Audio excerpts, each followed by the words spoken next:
Naniwala agad si Raymond sa salaysay nga nitong si Divina. Nabulagan siya at na-poison na nga ang kanyang utak dahil sa kung ano-anong pinagsasabi nga nitong si Divina. Tuluyang nasira ang relasyon nilang dalawa.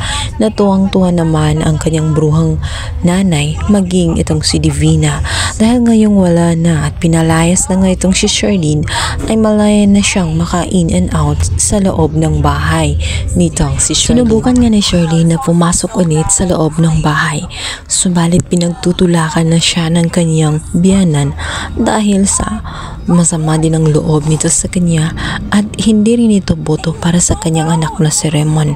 Yan naman hindi niya maramdaman ang pagmamahal mula sa kanyang biyanan. Mga time na nagkagulo sila ay agad siyang naniniwala kay Divina maging dito kay Raymond.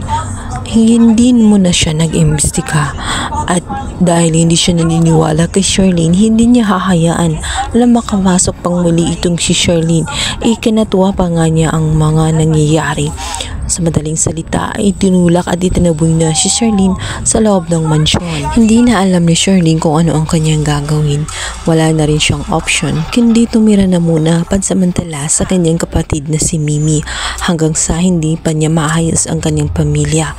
Maging itong si Libby ay hindi rin naniniwala sa kanya. Sinabihan siya nito na kung siya nga daw ay ilang beses na hindi naniniwala sa kanya at ginawa din niya yun. Kaya imposibleng maniwala din itong si Libby. Maging si Libby ay nireject na rin itong si Charlene. Kaya naman litong-lito siya at minsan ay hindi na niya alam kung may pamilya pa ba siya o tuloy na nga siyang mag-isa. Sa kabilang banda, ito namang si Princess ay tuwang-tuwa sapagkat nakauwi na nga ng bahay itong si Pusoy. Sa wakas ay malaya na ito at nakahanap na rin ito ng trabaho. Subalit, nahihirapan si Xavier maging ang iba niyang kaibigan na lapitan nga itong si Princess dahil mula na ngang nag-promise nga itong si Mang Pascual na hindi na palalapitin ang mga Cristobal dito kay Princess ay naging mailap na rin ito at hindi na nga siya papayagan na pumasok ng college sa malayong lugar. Dumaan pa ang mga ilang araw. Dito ay unti-unti na ngang nagsimula ng panibagong journey itong si Charlene. Sinasanay na niya ang kanyang sarili na hindi kasama ang kanyang pamilya.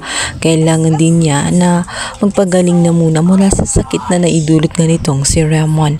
Nabaliktad ang sitwasyon, siya pa ngayon ang naging may kasalanan gayong si Raymond naman ang nagkamali dahil ito sa kagagawan din ng kanyang ina. Naisip ni Charlene na instead na maging malungkot, kung ganun ang paniniwala nga ni Raymond ay dapat siguro ay panindigan na lamang niya at ayaw niya na maging kaawa-awa pa ang kanyang sarili na tela nagmamakaawa ng atensyon sa kanyang asawa. Kaya naman ang nalalabing oras ay gagamitin na lamang niya sa makabuluhan. Gagawin niya ang lahat ang mag-improve at mag-focus na lamang sa kanyang negosyo at magpayaman na lamang ng gusto. Nang sa ganon, pagsisihan nga ni Raymond ang kanyang ginawa na pag-iwan sa kanya at ang kasalanan niya.